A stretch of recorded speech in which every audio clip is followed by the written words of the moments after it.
Presentiamo ora la prima delle due batterie, sempre dei 200 d'orso, ma categoria juniores maschi. In corse 1 Filippo Kuruzovic, alla 2 Giacomo Di Napoli, alla 3 Nicola Bruno, in 4 Nicola Lorenzetto, in 5 Mattia Vianello, in 6 Marco Pizzol, in 7 Franco Liuel Natale.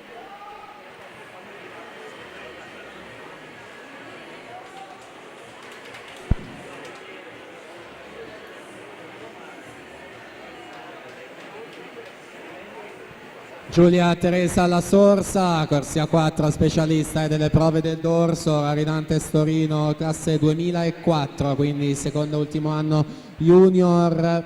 È stata terza la scorsa stagione ai criteri di Riccione sui 100, mentre sui 200 quest'anno ha un migliore di 2.14,34, nuotate nelle batterie alla Sciorba il 9 novembre in occasione del Nico Sapio di Genova.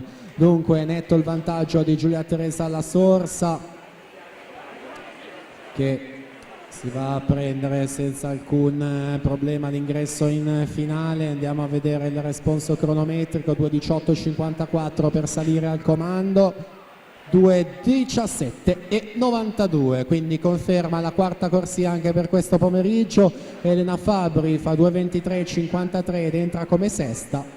Mia Levstek 2:26,07, dovrebbe essere l'ottavo e ultimo tempo utile per la finale. A breve tutti i riepiloghi, tanto la partenza junior maschi 3-1.